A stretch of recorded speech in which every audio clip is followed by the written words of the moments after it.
Good morning, student. Welcome in Gurukulam Academy, Delhi. From today we shall discuss the Indian polity. आज से हम देखेंगे भारतीय राज्य व्यवस्था के बारे में। जी हाँ, हमने यूपीएससी का सिलेबस देख लिया है। उसके बाद हमने एनुअल कैलेंडर भी देख लिया कि किस तरह से होना चाहिए। उसके बाद हमने डेली जो कैलेंडर है वो भी देख लिया है। अब हम धीरे-धीरे हम जो हमने टाइम टेबल बनाया है उस तरह से हम पढ़ने की कोशिश करेंगे, ठीक है? हो सकता है कुछ सब्जेक्ट वन टाइम ज़्यादा लग जाए, जैसे हिस्ट्री हमारी बची हुई है। उसके बाद हम पॉलिटी स्टार्ट कर रहे हैं, तो अब हम हिस्ट्री और पॉलिटी दोनों को साथ-साथ लेके चलने की कोशिश करेंगे। क्योंकि आपको जब फाइनल एग्ज़ाम देना होगा तो आप देखेंगे कि कितने सारे सब्जेक्ट्स को आपको एक साथ पढ़ना होगा, तो अभी कम से कम 2 सब्जेक्ट को हम एक साथ लेकर के चलेंगे। तो हम कोशिश करेंगे कि ये जो मई का मंथ है उसमें पॉलिटी को पूरा बेसिक जो नॉलेज है वो हम ले सकें, ठीक है? उससे पहले हम लेंगे कि पॉलिटी का इंट्रोडक्शन कि किस तरह से पॉलिटी सब्जेक्ट जो है इंट्रोड्यूस किया गया यूपीएससी में और आखिर पॉलिटी सब्जेक्ट पढ़ करके आप जब एडमिनिस्ट्रेशन में जाएंगे, if you will go into the administration of the Indian government, तो ये पॉलिटी सब्जेक्ट आपको किस तरह से हेल्प करेगी।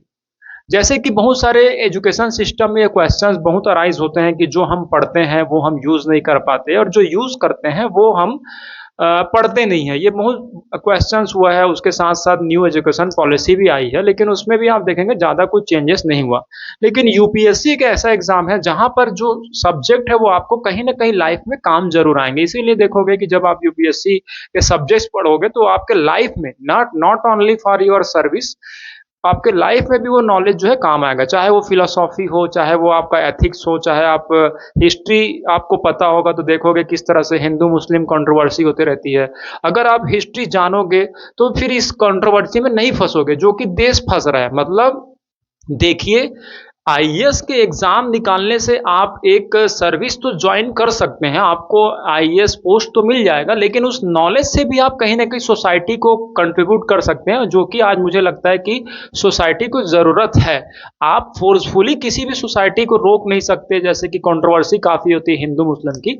अगर इनको हिस्ट्री पता हो, पॉलिटी पता हो, किस तरह से देश चल रहा है, इकोनॉमिकली किस तरह से इंडिया जो है डिग्रेड हो रहा है, ये सब अगर आप देखेंगे, तो फिर मुझे लगता है इस कंट्रोवर्सी से बाहर हो जाएंगे। खैर, इंडियन सिटीजन पढ़े ना पढ़े, हमको पढ़ने की कोशिश करना है और एक अच्छा इंडियन सिटीजन बनना है। उसके साथ साथ हमको अप्रोच करना है कि हम इंडियन एडमिनिस्ट्रेटिव सर्विसेज में अपनी जगह बना सके। ठीक है, तो आइए आज देखते हैं इंडियन पॉलिटी के बारे में। हिस्ट्री आपको पता है कि हिस्ट्री हमने अभी पढ़ा है और भी उसको कंटिन्यू भी करेंगे, लेकिन मैं एक शॉर्ट ब्रीफ भी बता दूंगा कि हिस्ट्री से हम पॉलिटी में कैसे स्विच करते हैं उस पर। ठीक है, इंडियन पॉलिटी, भारतीय राज व्यवस्था। यहां पर देखिए, भारतीय राज व्यवस्था। ठीक है, एक बात और याद रखिएगा, ये जो पॉलिटी है वो सभी जो सब्जेक्ट है उसका मास्टर सब्जेक्ट बोल सकते हैं। क्योंकि आप देखिए, अगर आप आईएएस बनते तो डायरेक्ट आपको पॉलिटिकल लीडर्स के पास जॉब करना है एंड गवर्नमेंट को जॉब करना है, तो गवर्नमेंट किससे चलता है? पॉलिटिक्स से, है ना? तो पॉलिटिक्स के लिए पॉलिटी आपको ज़्यादा जरूरी होना चाहिए। तो देखिए, हिस्ट्री, ज्योग्राफी, इकोनॉमी, साइंस वो तो थोड़े बहुत आपके अप्लाइड होंगे ही होंगे आपके सर्विसेज में, लेकिन आपको पॉलिटी से ज़्यादा फैमिलियर होना पड़ेगा। इसीलिए आप देखेंगे PSIR, political science and international relation, ये ऑप्शनल बहुत सारे लोग लेते हैं और टॉप भी करते हैं। और जो आप देखेंगे कि जो ज़्यादा सिलेक्शन होता है वो इस ऑप्शनल से होता है। क्यों? क्योंकि उसमें इन्होंने मास्टरमाइंड कर रखा है पीएसआईआर में। ठीक है, अब आप देखिए political science and international relation, तो यूपीएससी को ये लगता है कि ये तो ऑलरेडी इसमें मास्टर्स है और ये काफ़ी अच्छे से एक ब्यूरोक्रेट बन सकते हैं, तो इसका एक फायदा होता है। लेकिन उतना भी आप मत समझिए कि हम यही ले लें, ऐसा नहीं है। थोड़ा बहुत मैं बोल रहा हूँ कि इसका एडवांटेज हो सकता है और होता है, लेकिन ऐसा नहीं है कि हम बिना बिलीफ के इसी को ले ले। मैं एक बात की बात बता रहा हूँ, ठीक है?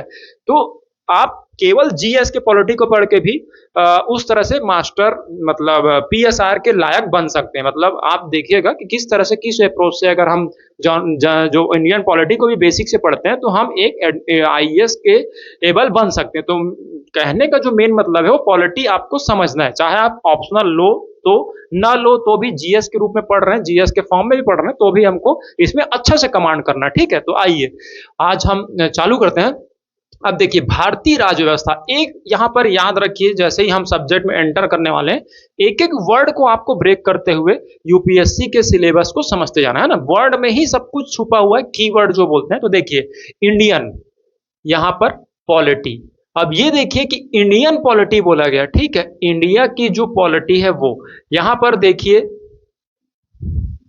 इंडिया की पॉलिटी। अब देखिए हमने हिस्ट्री जब पढ़ा था तो और हम पढ़ेंगे जो हमारा बचा हुआ है उसमें देखिए इंडिया की हिस्ट्री भी पढ़े थे एंड वर्ल्ड हिस्ट्री भी पढ़े थे, ठीक है, वर्ल्ड हिस्ट्री भी पढ़ना होगा हमको फॉर द मेंस। लेकिन आप देखिए पॉलिटी में केवल इंडियन पॉलिटी पढ़ना है जो कि डिटेल में पढ़ना है, और आईआर यानी इंटरनेशनल रिलेशन पढ़ना है। वर्ल्ड की पॉलिटी नहीं पढ़नी है कि हमको इंडिया अमेरिका में क्या सिस्टम चलता है, फेडरल सिस्टम है, वहां का जो पार्लियामेंट है जिसको कांग्रेस बोलते हैं वो कैसे चलता है, ब्रिटिश का कैसे चलता है, जापान का कैसे चलता है, ये हमको नहीं पढ़ना है। हमको फोकस क्या करना है, ओनली इंडियन पॉलिटी, ठीक है। तो इंडिया में क्या सिस्टम चल रहा है, और जब आप सब्जेक्ट पढ़ने जाएंगे, जब एंड हो जाएगा ये सब्जेक्ट, तो आप देखिएगा कि इंडिया का पॉलिटी बहुत कॉम्प्लेक्स है ना। जैसे आप देखिए जो ऑर्गेनाइजेशन है उसमें जो सिलेक्शन होता है, जैसे आप देखिएगा अभी सुप्रीम कोर्ट के जो नए जज बनने वाले हैं, तो जज का सिस्टम कैसे चलता है, सीजीआई कैसे चुने जाते हैं, उनका अलग सिस्टम है, प्रेसिडेंट का इलेक्शन कैसे होता है, राष्ट्रपति का चुनाव कैसे होता है, प्रधानमंत्री का कैसे होता है, सांसद का कैसे होता है, राज्यसभा के सांसद का कैसे होता है, विधायक का चुनाव कैसे होता है, विधान परिषद लेजिस्लेटिव असेंबली का किस तरह से होता है, लेजिस्लेटिव काउंसिल का किस तरह से इलेक्शन होता है, तो सब कुछ आप जानने लगेंगे। मतलब पॉलिटी मुझे ऐसा लगता है कि not only UPSC aspirant, it should be read by the all citizens of India, है ना। वो क्यों पढ़ना चाहिए सारे सिटीजन को, वो भी आइए हम बात करते हैं। तो मैं ये बताया कि हमको इंडियन की पॉलिटी देखना है और आईआर देखना है। ज्योग्राफी में आप देखोगे इंडियन की ज्योग्राफी पढ़ना है, वर्ल्ड की ज्योग्राफी पढ़ना है, ठीक है। साइंस अगर हम बात करेंगे तो इंडिया का साइंस पढ़ना है एंड वर्ल्ड का साइंस पढ़ते ही हम, क्योंकि साइंस तो इंटरनेशनल सब्जेक्ट है, वो चाहे इंडिया का साइंस हो चाहे वर्ल्ड का साइंस हो, सब में एक ही रूल चलता है। लेकिन यहाँ पर पॉलिटी में हमको क्या देखना है, इंडिया के पॉलिटी में हमको ज्यादा फोकस करना, ठीक है। ये तो हो गया इंडियन। अब देखिए राज्य व्यवस्था, ये दूसरा वर्ड है पॉलिटी, ठीक है, पॉलिटी यानी राज्य व्यवस्था। अब देखिए पॉलिटी में भी आप देखेंगे, जैसे पॉलिटी, यहां पर दो टर्म इंपॉर्टेंट होता है। पहला होता है ऑटोक्रेसी, ये याद रखिए, ऑटोक्रेसी, ठीक है। और एक होता है जो दूसरा है, ये हमारा डेमोक्रेसी। ये दोनों बहुत इंपॉर्टेंट है। धीरे धीरे आपको पॉलिटी को समझना है, था ना, टर्मिनोलॉजी, धीरे धीरे टर्मिनोलॉजी को समझना है, और उसी कीवर्ड को आपके एसे में यूज करना है, आपको जीएस के पेपर्स में यूज करना है। एंड जहां जहां भी आपको लगे तो टर्मिनोलॉजी आपकी कम होनी चाहिए और वो डिफाइंड होनी चाहिए ना। यूपीएससी में क्या होता है, बोलना कम होता है, लिखना कम होता है, लेकिन वो उसका मतलब आपको ज्यादा निकलना चाहिए। तो वो कैसे हो पाएगा, जब आपका वर्ड पावर, वो भी वर्ड पावर कौन सा, जैसे आप हिंदी के मास्टर बनना चाहते हैं तो हिंदी के शब्दों का चयन होना चाहिए आपको, ठीक है। वो अगर आप इंग्लिश में मास्टर्स करने वाले हैं तो इंग्लिश के वोकेबलरी स्ट्रांग होनी चाहिए। वैसे ही आप एडमिनिस्ट्रेशन में अगर जाना चाहते हैं तो एडमिनिस्ट्रेटिव वर्ड्स आपके पास होने चाहिए, और वो वर्ड क्या होते हैं, वही ये सब्जेक्ट के, हिस्ट्री के, पॉलिटी के। तो पॉलिटी के भी वर्ड जो है, टर्मिनोलॉजी, वो आपको अच्छे से समझना है, ठीक है। तो अब देखिए दो टर्मिनोलॉजी, ऑटोक्रेसी, इसको बोलते हैं राजतंत्र, ठीक है, डेमोक्रेसी प्रजातंत्र। अब देखिए ऑटोक्रेसी में राज यानी क्या होता है, राजा यानी किंग, जो सारा पावर होता था, चाहे आपका, जैसे आप देखिए रूल बनाने का, पॉलिटी में तीन चीज में खेल चलेगा, किसमें चलेगा, तीन चीजें में। सबसे पहले क्या होगा, रूल बनेगा, रूल बनेगा, उसके बाद यहां पर एग्जीक्यूट एग्जीक्यूट होगा, रूल, एग्जीक्यूशन, एंड उसके बाद रूल का जस्टिस, जुडिशरी सिस्टम, चेक किया जाएगा कि रूल आप फॉलो कर रहे हो कि नहीं। तो रूल, यहां पर रूल मेकिंग, जो पार्लियामेंट में तीन चीज होगा, एक तो रूल जनरेट होगा, जनरेटर देखिएगा आप, जैसे कि मैं बताऊं, जी से जनरेट होगा, यू से ऑर्गेनाइजेशन, और डी से डिस्ट्रॉय। जैसे जीओडी गॉड होता है ना, जैसे कि रिलीजियस जो भी हम बोलते हैं गॉड, यानी एक जो बॉडी होगी वो रूल बनाने का काम करेगी, एक जो संस्था होगी वो रूल बनाएगी, दूसरी जो संस्था होगी वो रूल को फॉलो कराने का काम करेगी, और तीसरी जो संस्था होगी, जो तीसरी बॉडी होगी हमारे गवर्नमेंट की, वो चेक करेगी कि रूल आप सही कर पा रहे कि नहीं, है ना। उसी से ही पूरा हमारा क्या है, पॉलिटी, इंडियन जो गवर्नमेंट है वो बना हुआ है। जैसे आप देखेंगे इंडियन गवर्नमेंट, ठीक है, इंडियन गवर्नमेंट, एक बॉडी जहां पार्लियामेंट जिसको बोलते हैं, पार्लियामेंट, यहां रूल बनता है, एक्ट बनता है, वक्फ अमेंडमेंट एक्ट, अभी आपने देखा कहां बना, यहां बना। अब इसको फॉलो कौन पर आएगा, तो यहां पर एग्जीक्यूटिव, एग्जीक्यूटिव, ठीक है। इसको और क्या बोलते हैं, लेजिस्लेटिव, याद रखिएगा, लेजिस्लेटिव बॉडी, यहां पर रूल बनता है, ठीक है। इसको हिंदी में क्या बोलते हैं, विधायिका, विधायिका यानी क्या होता है, रूल बनने वाला। और ये होता है कार्यपालिका, कार्य का पालन कराने वाले जो बॉडी होगा, कार्यपालिका।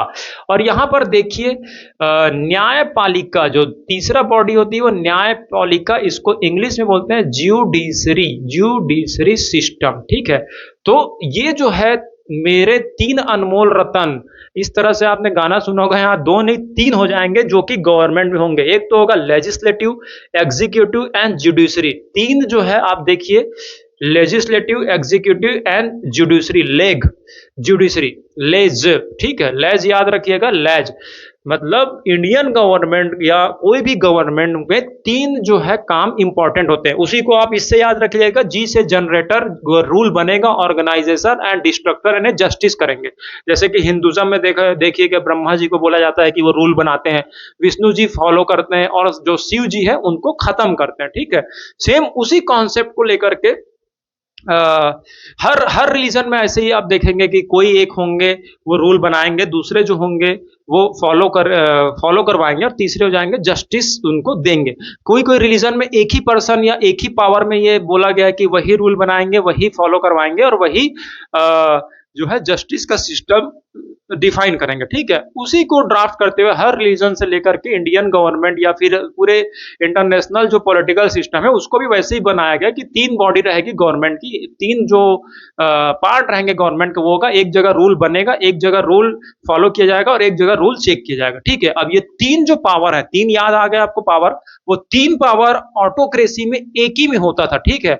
उसको बोलते थे सेंट्रलाइज्ड, क्या बोलते थे, सेंट्रलाइज्ड पावर, मतलब रूल बनाने का जो शक्ति है वो, उसको फॉलो कराने का है पावर, एंड जस्टिस, तीनों कौन करता था, राजा करता था, द किंग, ठीक है। कौन करता था, द किंग। हमने हिस्ट्री में देखा ना कि चंद्रगुप्त मौर्य हो गया, अकबर, एंड ब्रिटिशर्स में देखेंगे तो जो भी थे, तीनों जो पावर था वो एक ही पर्सन के पास होता था। उसको बोलते थे शक्ति का सेंट्रलाइज यानी केंद्रीयकरण, केंद्र में होना, ठीक है। केंद्रीकरण यानी क्या होता है, सेंट्रलाइज्ड होना। और इसी को बोलते थे राजतंत्र, यानी वो जो चीज है वो एक ही पर्सन में होता था। तीनों जो पावर है ना गवर्नमेंट का, मैंने बताया तीन power, legislative power, executive power and judiciary power, और तीनों एक ही में हो जाएगा तो उसको बोलेंगे सेंट्रलाइज्ड। अब यहां पर देखिए डेमोक्रेसी, डेमोक्रेसी ने क्या होता है, प्रजा, यानी लेजिस्लेटिव अलग हो गया, एंड यहां पर एग्जीक्यूटिव बॉडी अलग हो गई और जुडिशरी बॉडी अलग हो गई। जैसे पार्लियामेंट हो गया, जितने भी आईएएस आईपीएस वो एग्जीक्यूट कराते हैं, कोई रूल बन के आया, उसमें कुछ मिनिस्टर्स भी होते हैं। और उसके बाद जुडिशरी में देखिएगा कि वहां चेक होता है कि वास्तव में जो है रूल सही जो है फॉलो किया जा रहा है कि नहीं। अगर रूल तोड़ेंगे तो फिर जुडिशरी, ये तीनों जो अलग अलग हो जाते हैं तो उसको बोलते हैं डेमोक्रेसी ना। देखिएगा यहाँ पर लेजिस्लेटिव में अलग लोग रहेंगे, एग्जीक्यूटिव में अलग लोग रहेंगे, और जुडिशरी जो हमारा जज वाला सिस्टम है वहां पर अलग लोग रहेंगे, ठीक है। तो इस तरह से क्या होता है कि जब तीन पावर अलग अलग हो जाता है तो इसको क्या बोलते हैं, डिसेंट्रलाइजेशन, क्या बोलते हैं, डिसेंट्रलाइजेशन ऑफ पावर, या फिर शक्ति का विकेंद्रीकरण, ठीक है, विकेंद्रीकरण। और ये क्या होता है, डेमोक्रेसी। ये तो समझ आ गया आपको, ऑटोक्रेसी तीनों जो है एक ही में होगा, तीनों पावर। और यहां पर जो डेमोक्रेसी है वहां पर तीनों जो पावर है वो अलग अलग ऑर्गेनाइजेशंस में होंगे, ठीक है। ये तो आपको समझ आ गया। अब हम ये बात क्यों कर रहे हैं, आपको समझ आना चाहिए कि ऑटोक्रेसी, डेमोक्रेसी, धीरे धीरे ये सब ना कीवर्ड्स है पॉलिटिकल साइंस के, ये कीवर्ड्स है, ये आपको पता होना चाहिए कि डेमोक्रेसी क्या है, ऑटोक्रेसी क्या है। तब आप जब आगे जाएंगे ना, जैसे आई एम लक्ष्मीकांत पढ़ेंगे, वनडे बुक पढ़ेंगे, रेफरेंस पढ़ेंगे, तो ये सब जो कीवर्ड है आपको पता होना चाहिए। सबसे पहले कोई भी सब्जेक्ट में, जैसे आपको कोई चैप्टर पढ़ना है, जैसे कोई बुक पढ़नी है, जैसे आपको इंग्लिश नहीं आता, ठीक है, इंग्लिश की कोई स्टोरी पढ़नी है, इंग्लिश की स्टोरी पढ़नी, तो सबसे पहले क्या पढ़ा जाता है, वर्ड मीनिंग। वर्ड मीनिंग आपको पता होगा तभी तो आपको ये चैप्टर पता होगा।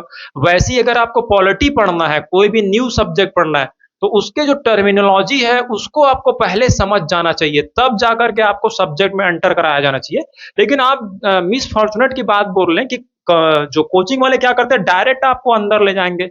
अब वहां पर कुछ कुछ शब्द है जो वर्ड मीनिंग है वो आपको पता ही नहीं है, तो कैसे समझ आएगा। इसीलिए हमारी ये अप्रोच रहती है कि सबसे पहले हम मेन मेन जो कीवर्ड्स है वो बता दें, उसके बाद धीरे धीरे प्रिंसिपल पर हम वर्क करना चालू करें। ठीक है, अब आइए इंडिया के मैप पर, क्योंकि हमको इंडियन एडमिनिस्ट्रेटिव सर्विसेज ही देना है और करना है और यूपीएससी की तैयारी करनी है। तो अब देखिए, अभी तक हम क्या पढ़ रहे थे या पढ़ेंगे, उसको कंटिन्यू करेंगे, हिस्ट्री। ठीक है, हिस्ट्री में आपने देखा एंशियंट, मेडाइवल एंड मॉडर्न। ठीक है, ये हम देखेंगे, जो मिडाइवल मॉडर्न है आप चिंता मत कीजिए, उसको भी हम कंटिन्यू करेंगे। ठीक है, तो देखिए एंशियंट में क्या हुआ था। एंशियंट में मेन अगर हम बोले तो हिंदुज्म, बुद्धिज्म, जैनिज्म, ये वाले जो किंग थे वो बहुत थे। ठीक है, मिडाइवल इंडिया में आप देखेंगे सल्तनत पीरियड था एंड मुगल पीरियड। ठीक है, दो पीरियड चले गए, सल्तनत पीरियड एंड मुगल पीरियड। अब इनका रिलीजन क्या था, देखिएगा इस्लामिक कल्चर, इस्लामिक कल्चर। ठीक है, यहां पर देखिए तीन धर्म आ गया, यहां पर इस्लामिक कल्चर आ गया। अब मॉडर्न में आप देखेंगे द यूरोपियन जो कंपनीज थी वो आई थी, और मेन जो है ब्रिटिशर्स ने हमारे ऊपर रूल किया था। ठीक है, इंडिया पर रूल किया था, तो ये ब्रिटिश।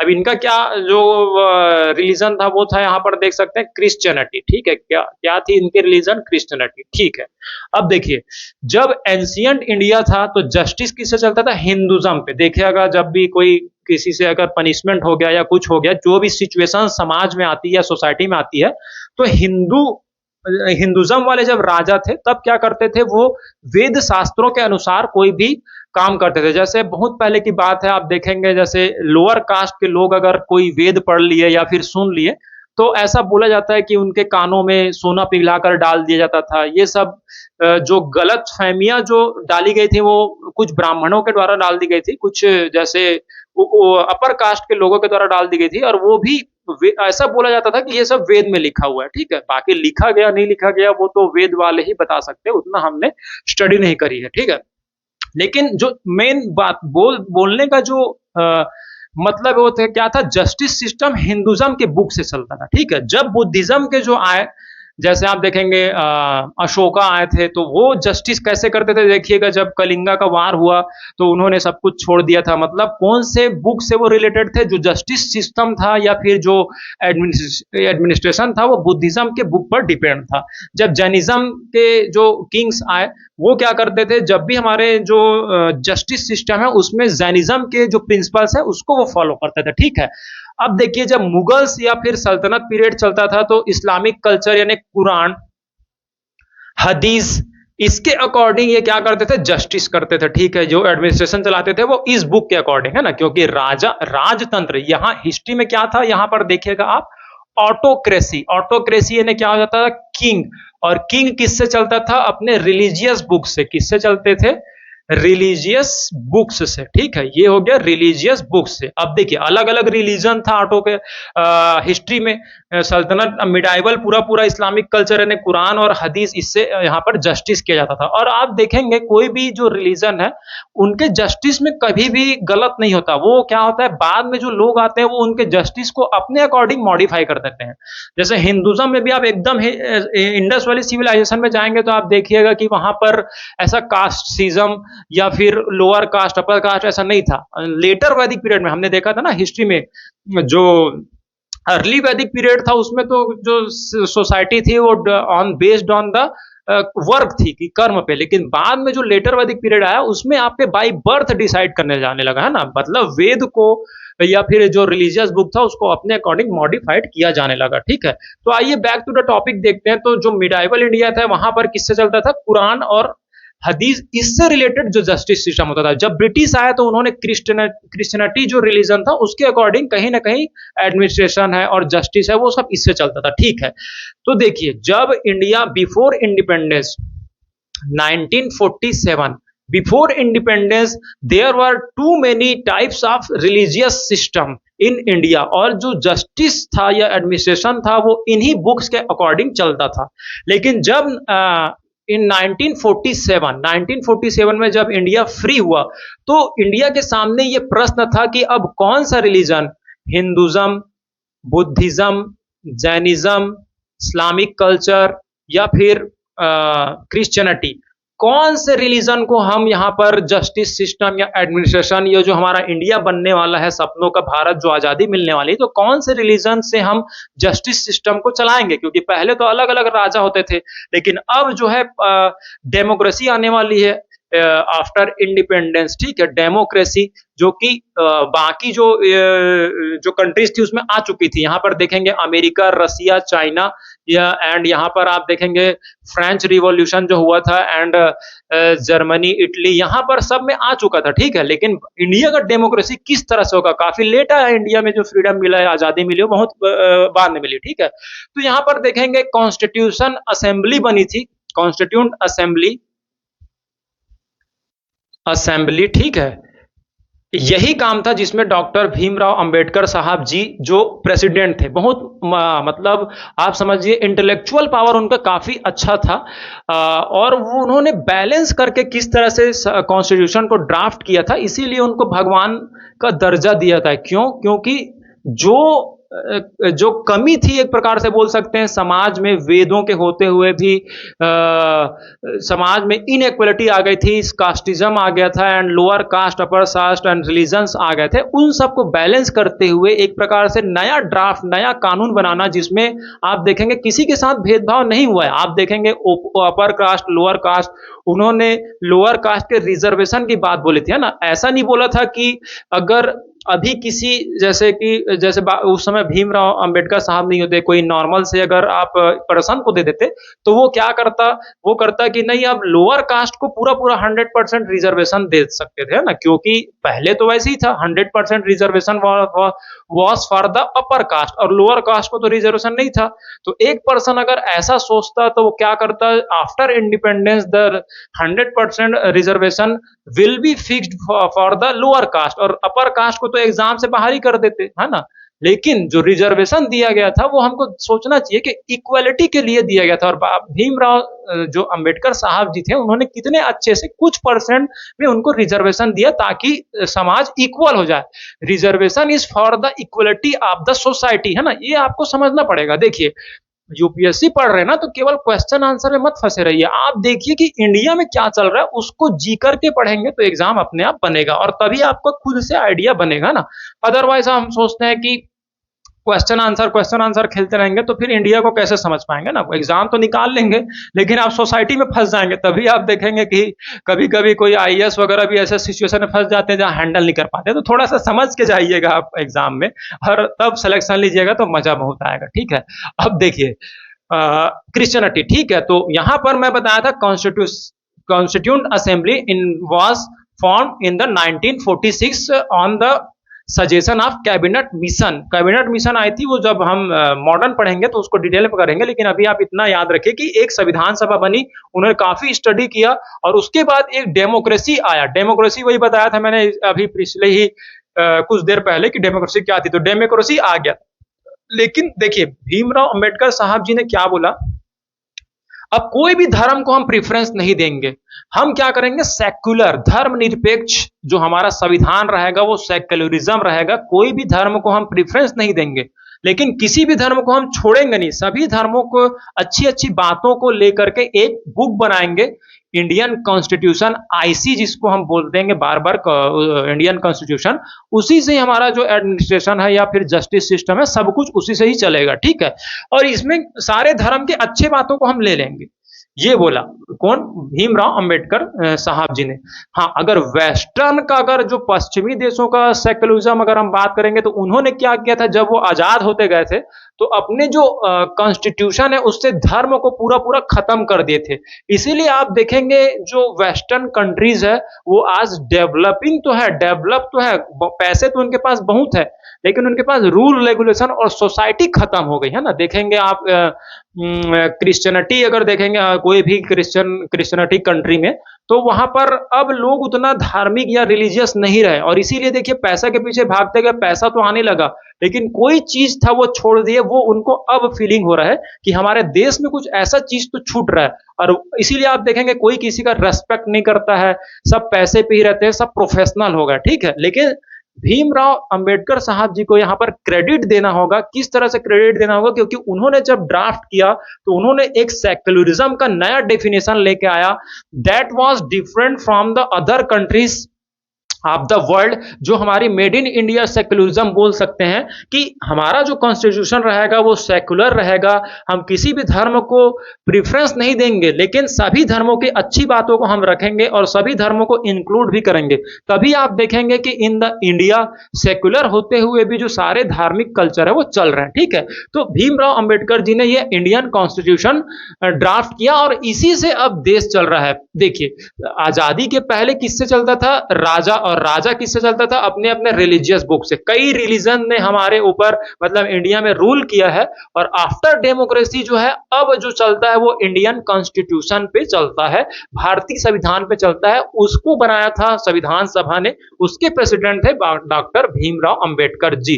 तो आपको थोड़ा समझ आ गया होगा कि पॉलिटी में हमको इंडियन कॉन्स्टिट्यूशन बुक को पढ़ना है। ठीक है, हर सब्जेक्ट का एक एसेंस होता है। तो आप देखिए 1947 के पहले जो देश है कई रिलीजियस बुक से चलता था, एंड आफ्टर 1947 एंड आफ्टर 1950 जब हमारा कॉन्स्टिट्यूशन लागू हुआ, ठीक है, 26 जनवरी 1950, उसके बाद जो ये देश है सेक्युलरिज्म हुआ। सेक्युलरिज्म कॉन्स्टिट्यूशन से चलता है ना। अब Hinduism and Islamic culture, Jainism, Buddhism, ये सब से नहीं चलता, हमारे एक कॉन्स्टिट्यूशन से चलता है। उसके बारे में हम पढ़ेंगे। तो देखिए, इंडियन पॉलिटी को बेसिकली स्टडी करने के लिए हम इसको 5 पार्ट में डिवाइड कर सकते हैं। ठीक है, सबसे पहले हम देखेंगे ऑटोक्रेसी।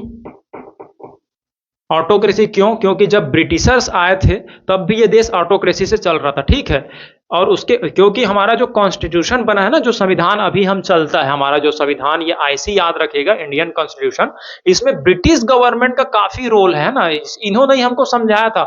अदरवाइज आप देखेंगे कि हम कभी भी, हालांकि ब्रिटिशर्स जो है अपने फायदा के लिए आए थे, लेकिन कुछ कुछ बेनिफिट हमको दे करके चले गए। ठीक है, क्या कि हम सेकुलर हो गए और हम आजाद हो गए। अदरवाइज आप देखिए, राजा का बेटा राजा वाला सिस्टम चलते रहता।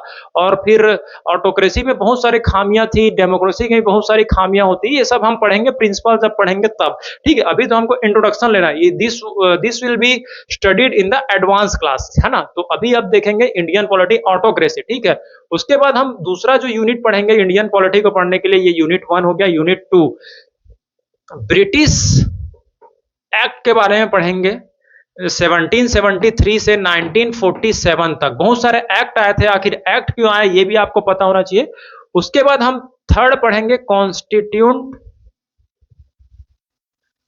असेंबली, यानी संविधान सभा 1946 में बना था। इसके बारे में पढ़ेंगे कि आखिर ये क्यों बना, कितने इनमें मेंबर्स थे, और कैसे जो है डॉक्टर भीमराव अंबेडकर साहब जी को अगर भगवान की तरह बोला जाता है, गॉड की तरह बोला जाता है, किस तरह से वो उनको डिजर्व भी करते हैं, वो भी हम देखेंगे। और उसके साथ साथ फिर बेसिक कॉन्स्टिट्यूशन जो ड्राफ्ट हुआ था, बेसिक कॉन्स्टिट्यूशन ऑफ इंडिया का 1950 में, 26 जनवरी 1950 में ये है अडॉप्ट किया गया था।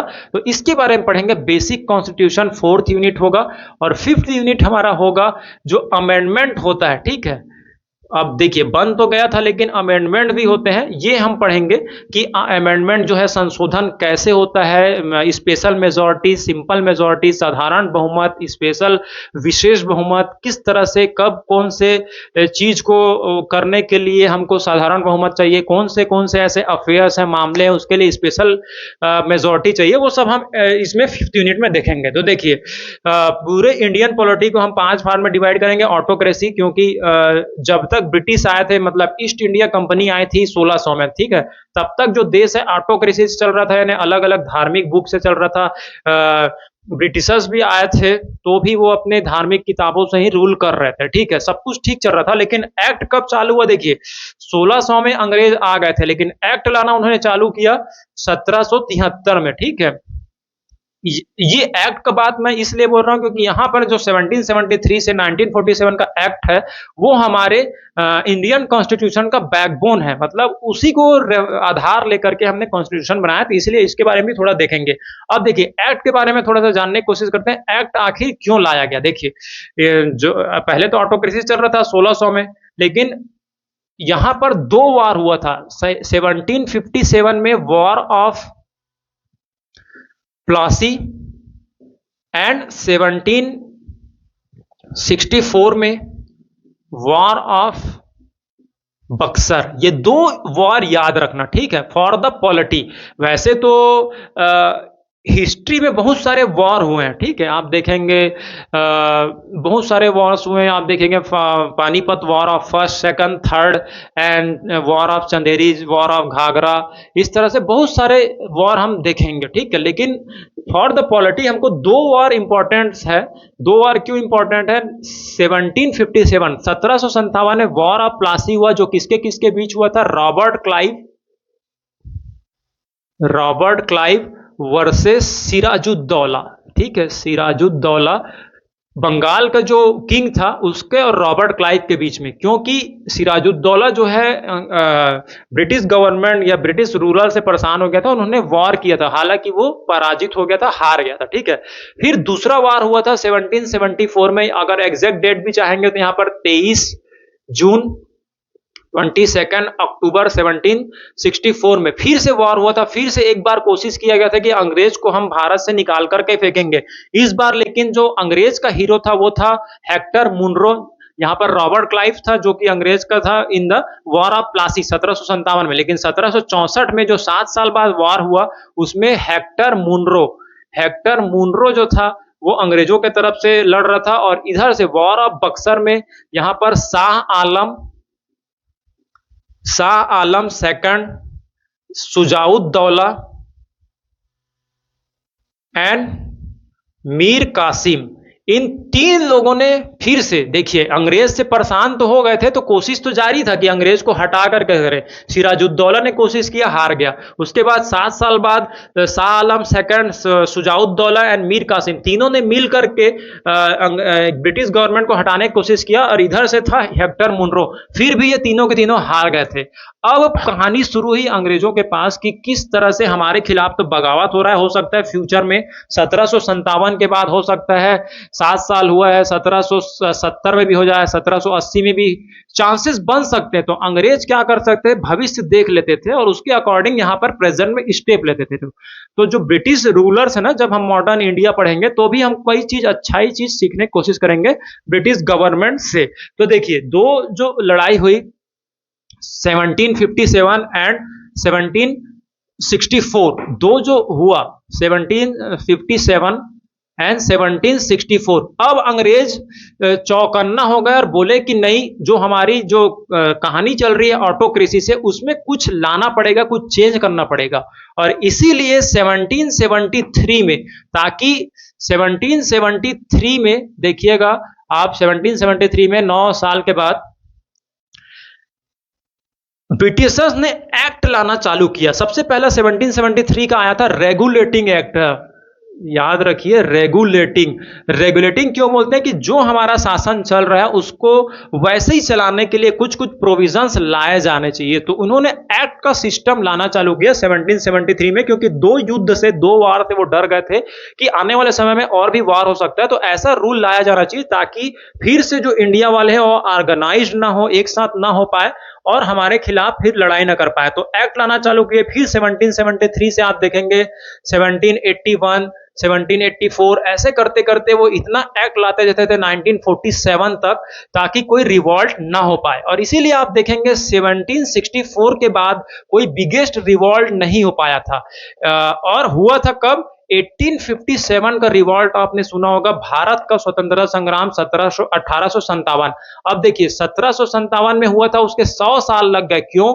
क्योंकि ये एक्ट आ रहा था बीच बीच में, और ऐसे ऐसे नियम आते थे ताकि जो इंडिया के जो पीपुल्स थे वो ब्रेक हो गए थे, टूट गए थे। कभी वो आप देखेंगे डॉक्ट्रिन पॉलिसी ले आते थे, कभी आप डिवाइड एंड रूल का पॉलिसी लेके आते थे। तो इस तरह से तोड़ते रहते थे और इंडिया को ऑर्गेनाइज नहीं कर पाते थे, और इसीलिए वॉर नहीं हो पाया, ठीक है।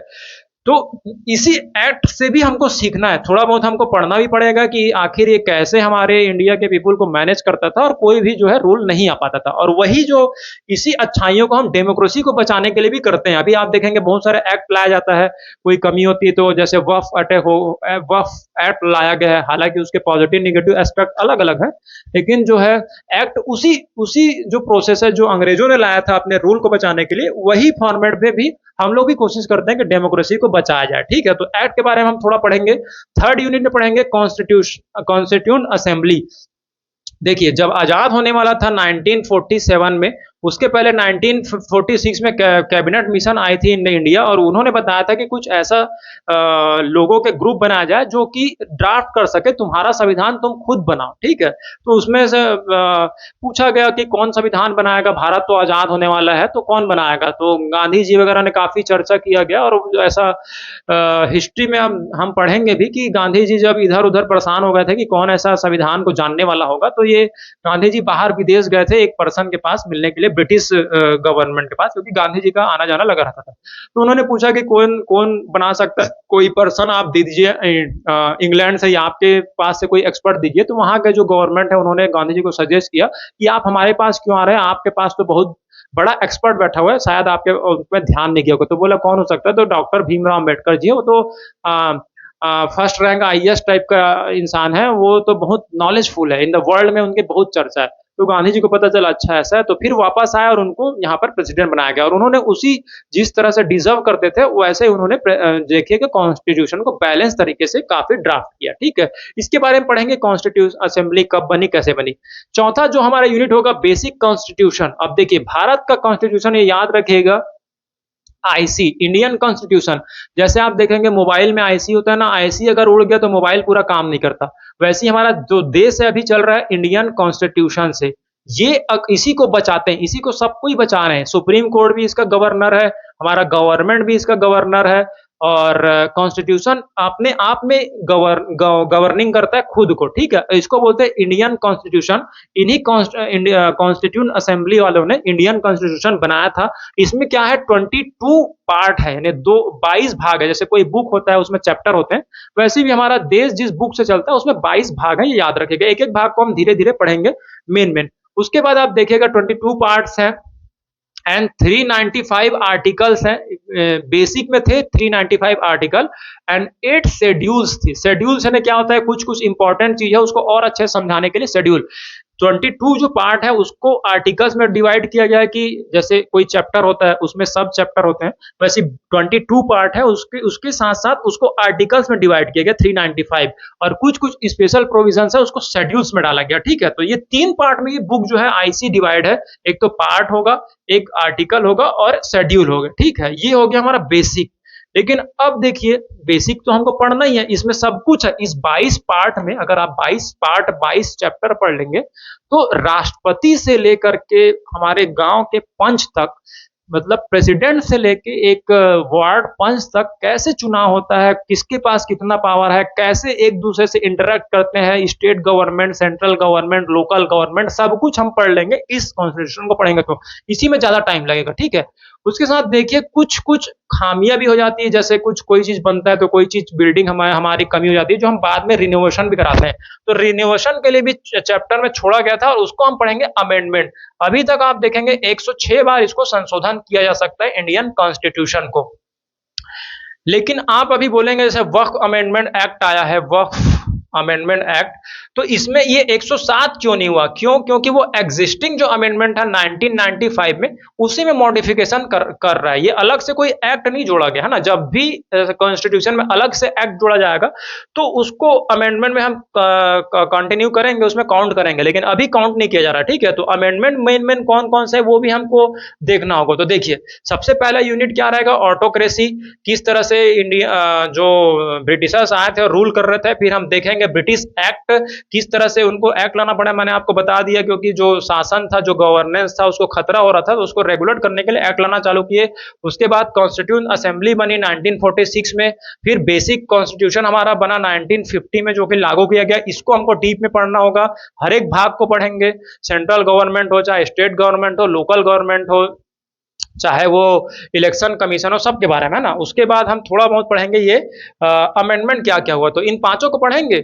उसके बाद हम आईआर पढ़ने की कोशिश करेंगे, इंटरनेशनल रिलेशन, है ना। उसके तब जाकर के आपकी पॉलिटी आएगी, और ये बहुत इंपॉर्टेंट है, ये बहुत आपको काम आएगा।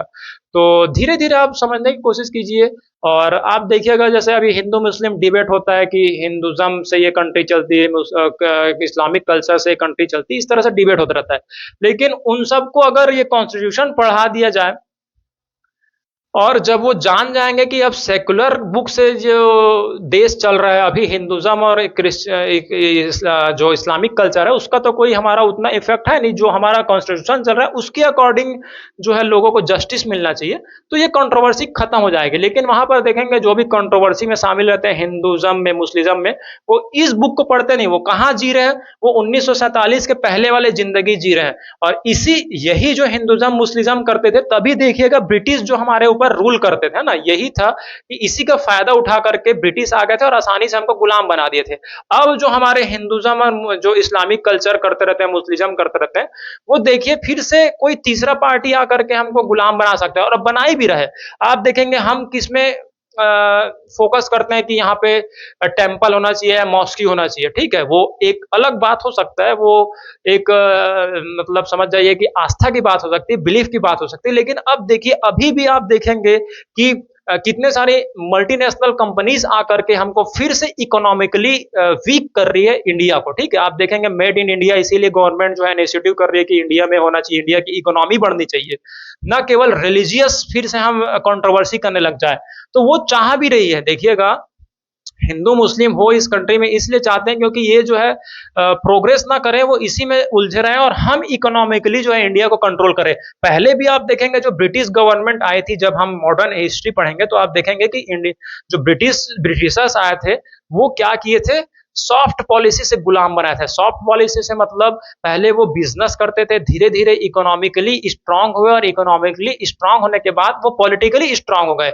सेम वैसी अभी यहाँ पर वो कर रही है ब्रिटिश, जो इंटरनेशनल कंपनीज हैं। ब्रिटिश तो अब खैर कमजोर हो गई है, लेकिन जो इंटरनेशनल कंट्रीज है, जैसे अमेरिका हो गया, रसिया हो गया, वो हिंदू मुस्लिज्म कराती है, इंडिया पाक कराती है। इधर से इंडिया को भी अपने जो हथियार है, वो आर्म्स है, वो सप्लाई करके पैसा कमाती है। पाकिस्तान को भी सप्लाई कराती है। वैसे हर देश को करने की कोशिश करती है, ठीक है। और उसमें क्या होता है कि दोनों पैसों का जो इकोनॉमिकली पावर है, वो अमेरिका जैसे बड़े कंट्री के पास है, और यहाँ पर हम जो है हिंदुज्म मुस्लिम करते हुए, इंडिया पाक इस तरह से करते हुए, कहीं ना कहीं इकोनॉमिकली वीक हो रहे हैं। तो देखिए मास्टरमाइंड जो है अमेरिका बनने वाला है।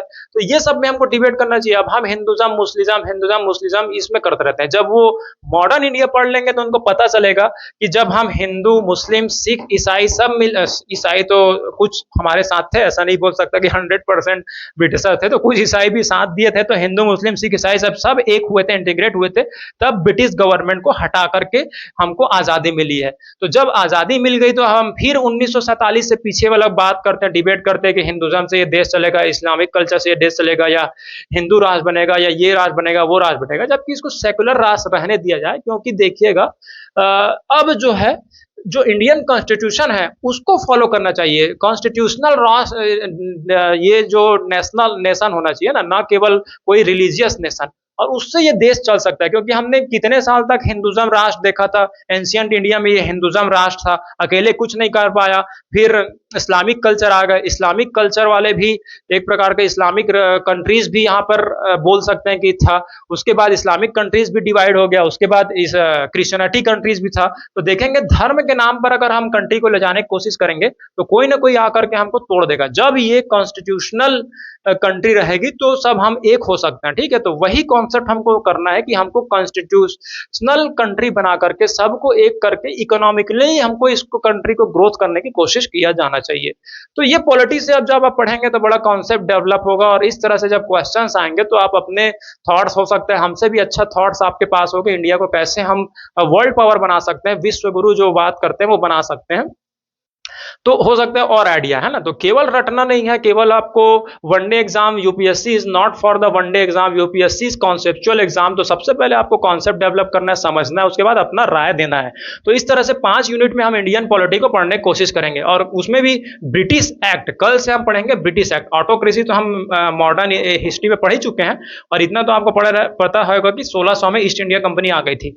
लेकिन एक्ट के बारे में पढ़ेंगे, फिर कॉन्स्टिट्यूशन असेंबली के बारे में थोड़ा पढ़ेंगे, और ब्रिटिश कॉन्स्टिट्यूशन के सॉरी बेसिक कॉन्स्टिट्यूशन के बारे में तो हमको डीप में पढ़ना है। उसके साथ साथ अमेंडमेंट कैसे होता है, क्या होता है, सब कुछ पढ़ेंगे। और जब ये जान जाएंगे तब आपको पता चलेगा, और तब जब आप मान लो एग्जाम तो देंगे ही देंगे, लेकिन अभी आप वोट अगर देते होंगे तब आपको पता चलेगा कि किस तरह से कितने सेक्रीफाइस हुए हैं फ्रॉम द एवरी रिलीजन, और तब जाकर के हमको ये वोटिंग पावर मिला है ना। डेमोक्रेसी का एक ही साइन है, अदरवाइज राजा तो पहले भी बनते थे, राजा अब भी बनते हैं, लेकिन एक जो वोटिंग का पावर मिला है, जो डेमोक्रेसी का फर्स्ट साइन बोल सकते हैं कि वोटिंग राइट्स मिला है, वो हमको बताता है कि हम डेमोक्रेटिक इंडिया में रह रहे हैं, और हमको अपना जो है हेड चुनने का अधिकार है। तब आप वोट बहुत अच्छे से देंगे।